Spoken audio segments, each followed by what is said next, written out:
हरि ओम तत्सत। हरि ओम तत्सत। हरि ओम तत्सत। स्वस्ति श्री गणेशाय नमः। स्वस्ति श्री गणेशाय नमः। स्वस्ति श्री गणेशाय नमः। अखिल ब्रह्मांड नायक परमदेव परमात्मा भगवान वासुदेव आधारभूता राधिका मैया के चरणों में कोटि कोटि नमन करते हुए आइए हम सब कथा के अग्रिम भाग में प्रवेश करें। पिछली कथा में आप लोगों ने श्रवण किया सृष्टि रचना, तत्पश्चात कर्मकांड इत्यादि के बाद कथा चल रही थी करदम जी और देवहूति जी के विवाह का प्रसंग चल रहा था। स्वयं शत्रुपा की पुत्री देवहूति का विवाह करदम जी से हो गया। और मैंने पहले ही बतला दिया था कि करदम जी ने कह दिया था कि तुम्हारी पुत्री को एक पुत्र होगा, मैं सन्यास के लिए चला जाऊंगा इसे छोड़। किंतु वो भी स्वयं हुमन ने स्वीकार किया। आइए इसके आगे कथा हम सब श्रवण करें। एक बार पुनः निवेदन है, कथा सीखने हेतु, अनुष्ठान करवाने हेतु दोनों व्यवस्थाएं पूर्णतः निःशुल्क। संबंधित नंबरों पर संपर्क कीजिए।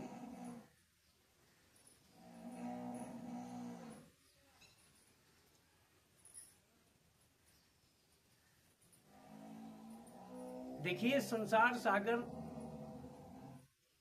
की एक व्यवस्था, यहाँ के धैर्य की परीक्षा का उपदेश हम सबको दिया जा रहा है। प्रथम राजा महाराजा जो भी कहिए स्वयं भूमन को, जब उन्हीं से सारी सृष्टि का ही सृजन है, क्योंकि ब्रह्मा जी ने दाएं बाएं अंगों से इनका सृजन किया था ना।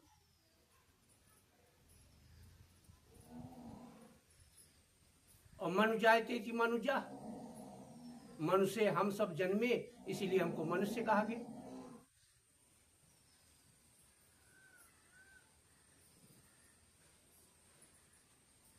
ऐसे संपन्न व्यवस्था से निकल करके, असुंदरता की बात मैं पहले बतला चुका हूं। विश्वावसु गंधर्व कंदुक क्रीड़ा के समय इनकी सुंदरता देख करके देवहूति की विमान में ही मूर्छित हो गया। और आज विवाह करके किनके साथ आ रही हैं? वृद्धावस्था को प्राप्त कर रहे करदम जी। आते ही करदम जी की समाधि लग गई 40 वर्षों की। जैसे आए ना अपनी कुटिया में विदा करा के देवहूति को, समाधि लग गई 40 वर्षों की। और इन समाधि के समय में जिस तरह से निष्ठा से, लगन से देवहूति ने करदम जी की सेवा शुश्रूषा की, जो समर्पण का भाव दिखलाया, समाधि टूटने पर करदम जी बड़ा प्रसन्न हुए और बोले, तुष्टो अहमद्य तव मान विमान दाया, सो सुना परमया परया च भक्त्या, यो देहि नाम यमतीव सुहस्रदेवो नावेक्षिता समुदितम छवितुम मदर्थे। मैं तुम्हारी सेवा से बहुत प्रसन्न हूं। सरोवर में स्नान किया दोनों। अब देवहूति तो युवा थी ही, किंतु करदम जी भी युवा हो गए।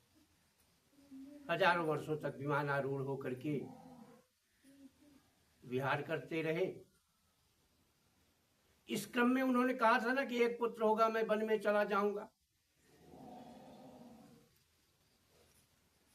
किंतु पुत्र तो नहीं हुआ, पुत्रियां हो गई 9। और भगवान ऐसी पुत्रियां सबको दी। इन्हीं की पुत्रियों में कला हुई, जिनका विवाह मरीच मुनि के साथ हुआ। अनसुईया जी हुई, जो अत्ति मुनि को विवाहित थी। अति अनुसुईया की कथा आप सब जानते हो। श्रद्धा का अंगिरा से हुआ, हर्षिप का विवाह पुलस्त मुनि से हुआ, गज का पुवाह मुनि से हुआ, क्रिया का क्रतु से हुआ, ख्याति का भृगु जी से हुआ और अरुंधति का वशिष्ठ जी से, जो परमात्मा राम की गुरु माता रही। वशिष्ठ जी थे ना गुरु, तो गुरु पत्नी गुरु माता ही हुई ना। और शांति से अथर्वऋषि का विवाह। और शायद भगवान के कर्दम जी के विवाह करवाने के पीछे उद्देश्य यही था कि ऋषियों की संतान से जगत का कल्याण हो। कालांतर में एक पुत्र हुआ जो स्वयं भगवान के रूप में दहेज में मांगा था ना कर्दम जी ने कि प्रभु यदि आप पुत्र रूप में आना स्वीकार करो तो मैं विवाह कर लूं। भगवान ने कहा चलो। 10वें पुत्र रूप में भगवान कपिल जी का अवतार होता है। एक बार प्रेम से बोले कपिल भगवान की जय। कपिलो तत्व संख्याता, जिन्होंने सांख्य शास्त्र का निर्माण किया। बालक का जन्म हुआ। कर्दम जी ने अपना कमंडल उठाया, बोले अब तुम कुटिया संभालो, हम तो चले। तपस्या के लिए वो चले गए।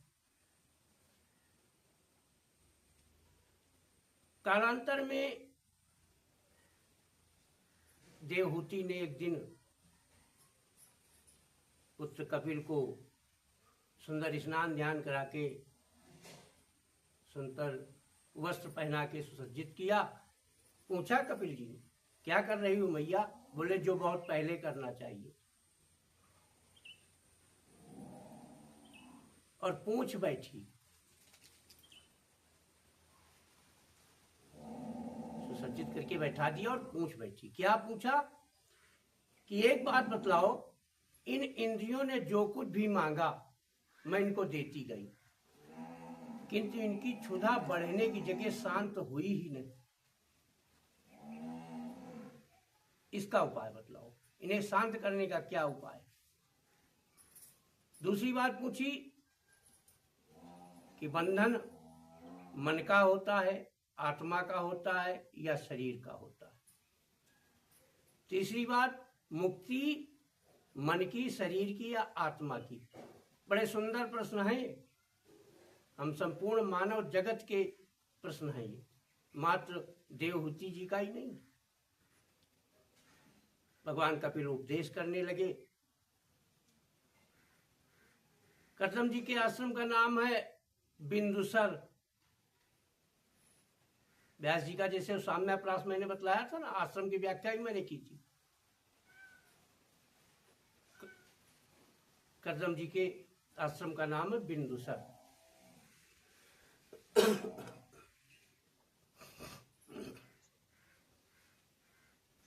भगवान कपिल उपदेश करने लगे। बोले मैया,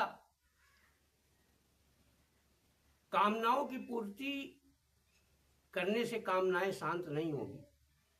न जातु काम कामानाम उपभोगेन सम्यम।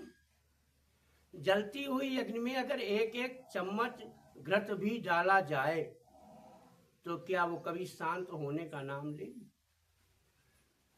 भैया, काम की संतुष्टि कामोपभोग से नहीं बल्कि काम के प्रशमन से होगी। इस संबंध में गांव देहात में एक बड़ी छोटी कथा सुनाई जाती है। कैसे होगा, विरक्ति कैसे होगी? जो कथा आती है बड़ी साधारण सी, आप सब लोगों ने सुन रखा होगा, लेकिन इस प्रसंग पे बिल्कुल फिट बैठती। एक सज्जन के पास एक बकरा था। शर्त लगा रखे थे कि जो इसे भरपेट खिला देगा बकरे के साथ 500 रुपए इनाम अलग थी।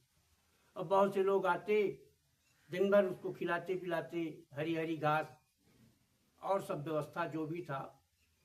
और शाम को लेके आते तो बकरे का मालिक एक चने की हरी झाड़ लेके आता, बकरे के सामने लगा देता। तो बकरे का तो स्वभाव है मुंह मारी देगा 2-4 पत्ती।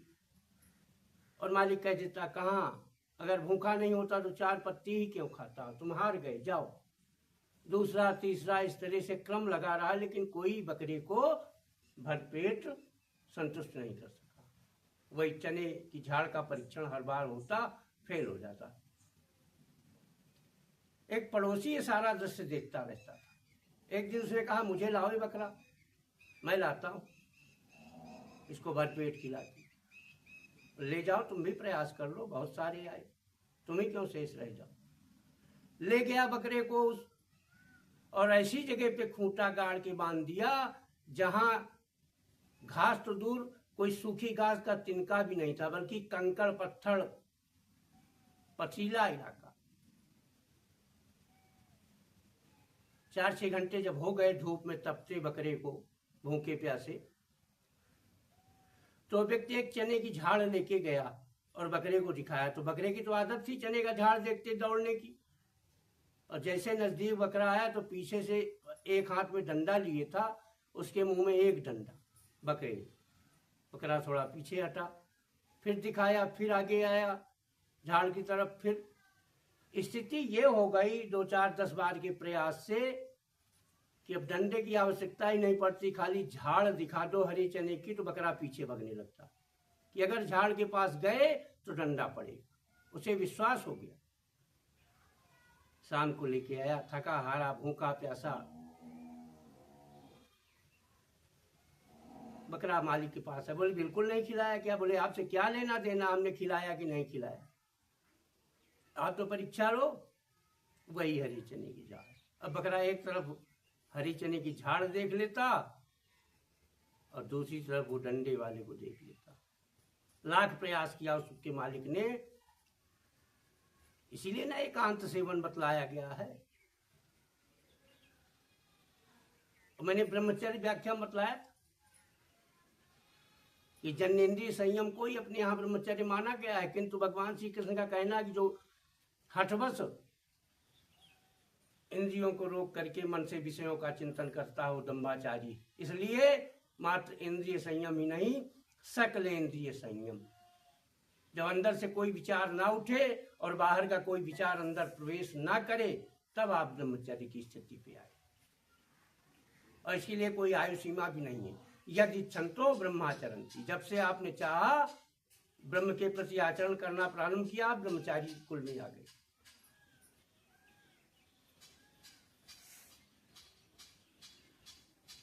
सवाल बकरे का नहीं है।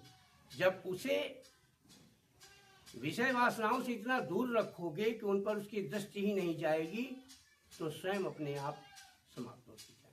दूसरा प्रश्न क्या था? बंधन मन का या आत्मा का या शरीर का? भगवान कपिल कहते हैं, मनः मनुष्याणाम कारणम मोक्ष बंधनम। मन ही मनुष्य के मोक्ष और बंधन का कारण होता है।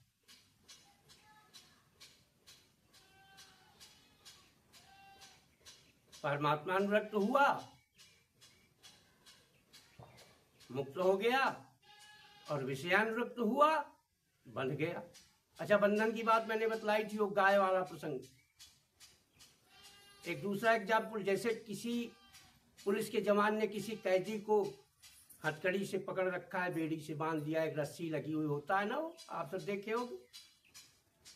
अब कैदी उस जवान के हाथ से वो रस्सी छुड़ा के भग खड़ा, तो कैदी पुलिस की तरफ दौड़ेगा या पुलिस कैदी की तरफ दौड़ेगी? तो पुलिस है ना कैदी की तरफ। जब बंधा हुआ वो है, लेकिन वो बाह्य जगत से बंधा है, और अंदर की जिम्मेदारियों से पुलिसमैन बंधा हुआ है, जो उस कैदी के पीछे भग रहा है। सच्चा बंधन तो यहां हुआ। और मैया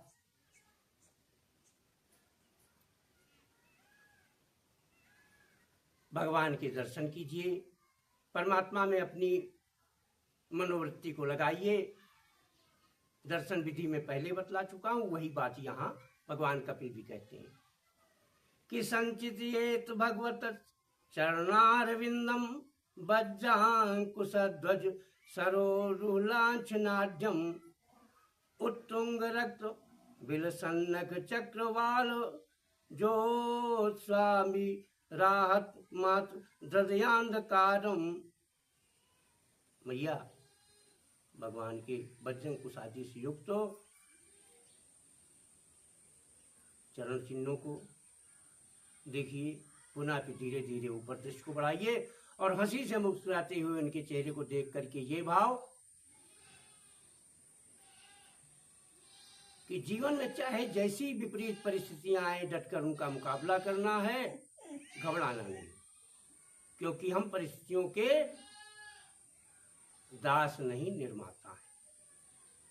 पहले भी कह चुका हूं कथा।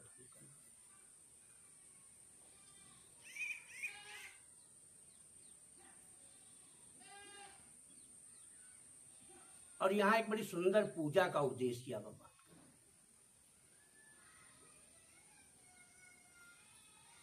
वसुधा एक कंजूस सेठ जी थे। उनका पड़ोसी हमेशा कहता, कुछ दान करो, कुछ धर्म करो, कुछ पुण्य करो। एक दिन चिढ़ करके आकर के एक सोने की असरफी निकाली और बोले, आज दान कर ही देता हूं। सत्यानाश उस पड़ोसी का मेरे पीछे पड़ा रहता है। अब शनिवार का दिन हनुमान जी के मंदिर में 1.5 किलोमीटर लंबी लाइन, पीछे असरफी लिए सेठ जी भी लगे थे। अब जब दान पात्र सामने आया तो सोचा, अब तो जा ही रही है असरफी, एक बार चलते चलते इसके दर्शन कर लूं। सेठ जी ने, कंजूस तो थे ही भगवान की कृपा से। अब जैसे उसको देखा हथेली खोल करके, तो जो असरफी पिछले 2 घंटे से 1.5 घंटे से हथेली में कस के बंद है कि कहीं कोई को चोर उचक्का लफंगा न ले जाए, अनाधिकारी न ले जाए, क्योंकि दान पात्र में पट डालना है। निश्चय तो यही है, बाहर चाहे कितना भी जरूरतमंद क्यों न खड़ा हो, उससे नहीं। भगवान के यहाँ रसीद जो बनवानी है एक असरफी की, तो दान पात्र में ही डालना है। सेठ जी का प्रण। तो जो 1.5 घंटे से बंद है वो पसीने से लथपथ। अब सेठ जी ने मन में विचार किया, ओह, तुमसे बिछड़ करके मैं तो दुखी हूं ही, किंतु तुम इतना ज्यादा दुखी हो गई हो कि रो रो करके मेरी हथेली गीली कर दी तुमने।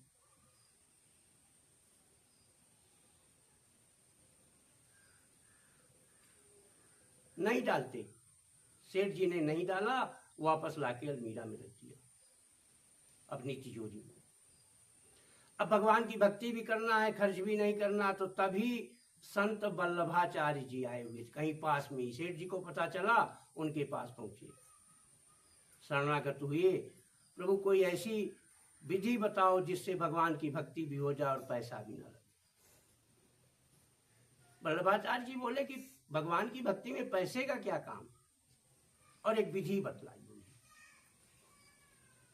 जिसे मानसिक पूजा कहते हैं। वल्लभाचार्य जी ने कहा कि देखो, पूजा तो बतला दूंगा बिना पैसे वाली, लेकिन जगना पड़ेगा। 4 बजे सुबह, बोले 3:30 बजे जग जाऊंगा, पैसे ही नहीं खर्च होना चाहिए। अब वल्लभाचार्य जी ने विधि बतलाई कि प्रातः काल आप जिस बिस्तर पे विश्राम कर रहे हो, उससे नीचे कोई बोरी चटाई जो भी हो उसे बिछा करके डाल लो, ध्यान लगा के बैठ जाओ। किसका? अब माता गंगा जी के स्नान के लिए आप अपने मन को भेज दीजिए, स्वयं आप वहीं बैठे रहिए, मन को कहिए जाओ स्नान। तो देखो, जहां जहां जिन जिन दृश्यों को हम पहले से देख रखा ना, उनके अक्स हमारे अंदर मौजूद। मन हमारा गया, गंगा स्नान किया, सोने के कमंडल में, क्योंकि कल्पनातीत है, और कल्पनातीत ना भी हो तो पहले तो परमात्मा को किसी चीज की आवश्यकता नहीं, आवश्यकता भी हो तो कोई चीज उन्हें अलभ्य नहीं, अप्राप्य नहीं। और संसार सागर में कोई ऐसी दिव्य वस्तु है ही नहीं जो हम परमात्मा को दे सके। तो यहाँ भक्त कल्पनातीत व्यवस्था से परमात्मा के लिए सुंदर सुंदर चीजें एकत्र करता है। मन गंगा स्नान किया, सोने के कमंडल में जल लिया, आया करके मंदिर में जहाँ गोविंद सोए हुए हैं उनका उत्थापन करवाया।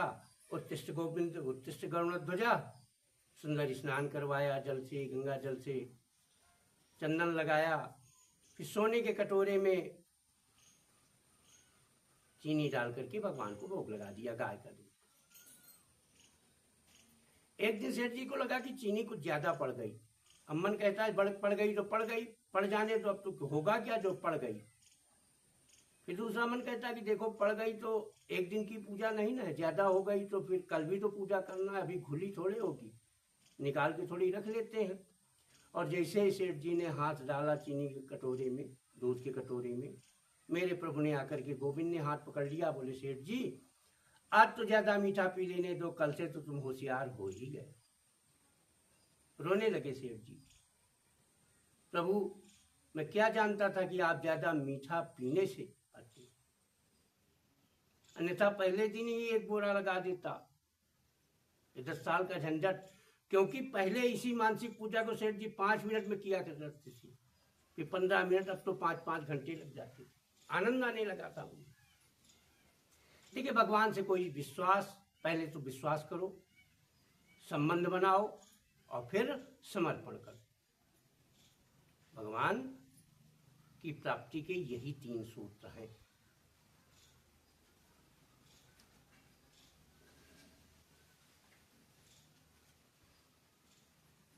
इस प्रकार से भगवान कपिल ने बड़ी सुंदर मानसिक पूजा बतलाई।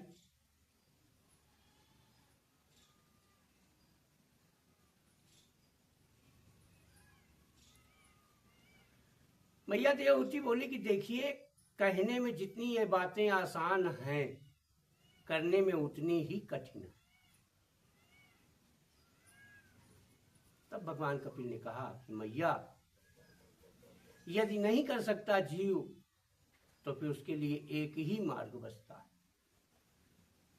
वह है परमात्मा का नाम गान। और मैया जिसकी जिह्वा के अग्रभाग में परमात्मा का नाम गान आ गया, उससे बड़ा धन्य और दूसरा है ही नहीं। और एक बात, जब प्रत्येक मानव में परमात्मा निवास करता है तो जिस प्रकार जल से भरे हुए घड़े में चंद्रमा भिन्न भिन्न प्रतीत होता है, किंतु है तो एक ही। इसी प्रकार प्रत्येक स्थान पर जब प्रत्येक जीव के अंदर कण कण में परमात्मा व्याप्त होने की बात कही जा रही है, तो उसका अनादर करके, अर्थात जीवात्मा का अनादर करके मात्र प्रतिमा पूजन को आप स्वांग ही नहीं समझेंगे। तो सर्वप्रथम भगवान का यही कहना कि हमारे द्वारा रचित संसार की मनसा वाचा कर्मणा सेवा करो, और सेवा ही परमात्मा प्राप्ति का प्रथम सोपान है। यही बात भगवान कपिल भी कह रहे हैं। मैया देवहूति ने नाम गान में रुचि बढ़ाई और नाम गान करते करते परमात्मा का प्रेम की 10वीं अवस्था को पार कर गई। बुदबुदा नाम की नदी बन गई। क्या बनी? बुदबुदा नाम की नदी। भगवान कपिल ने उस जल स्वरूपा माता को प्रणाम किया और स्वयं गंगा सागर की ओर चल दिए।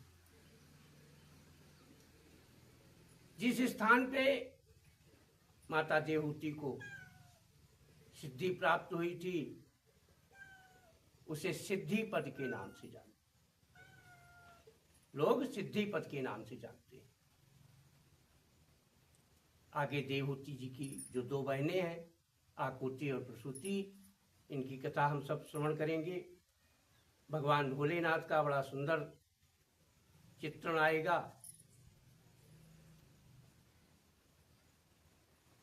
अतः समय को देखते हुए आज की कथा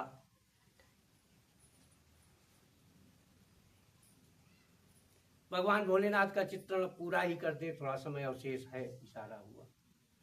भोलेनाथ की कथा आप सब जानते हो। मानस में बड़ा सुंदर प्रसंग आया है सती चरित्र का, इसलिए बड़े संक्षिप्त भाव में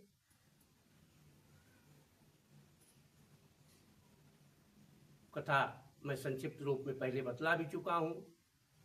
प्रभु श्री राम को नरदेही मान करके शंका किया, जाकर के परीक्षा लिया। यद्यपि भोलेनाथ जी ने मना भी किया था, लेकिन इनके दिमाग में सिर्फ एक ही बात चल रही थी कि ब्रह्म जो व्यापक बीरज अज अकल अनीह अभेद सो कि देह धारी होई नर जाहि न जानत वेद। मनुष्य कैसे हो सकता है? पत्नी के विरह में रो क्यों रहे हैं?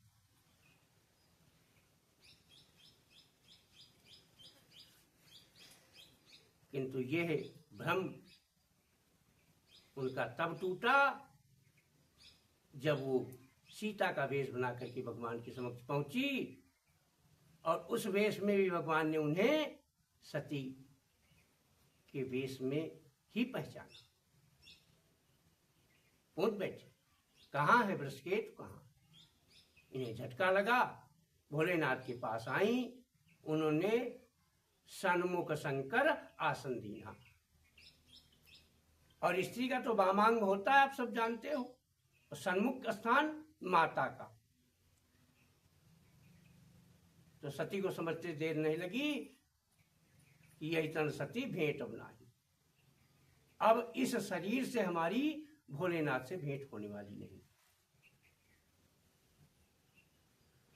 भगवान शिव और दक्ष जी के मनोमालिनी की कथा आप सब जानते हो। तो एक बार सभा में खड़े नहीं हुए थे, इसलिए ज्यादा विस्तार में नहीं जाऊंगा। मानस में बड़ी सुंदर कथा का वर्णन है, भागवत जी में भी आता है, इसलिए संक्षिप्त में बतला देता हूं। और वहां जब गई, पूछा कि ये सब विमान कैसे जा रहे हैं, तो बोले तुम्हारे पिताजी ने कोई यज्ञ किया है। बोले क्या करें, चले जाएं? बोले गुरु पिता और मित्र के घर के लिए यद्यप कोई रीति तो नहीं बतलाई गई, लेकिन थोड़ी अनुबंध जरूर है, हो सके तो ना जाओ। लेकिन नहीं मानी सती, और वहां पे गई तो शिव का भाग भी नहीं देखा। मन में विचार करने लगी कि ऐसे दक्ष शरीर से जन्मी इस सती को अब शिव सेवा का अधिकार नहीं है। और स्वयं चिताग्नि में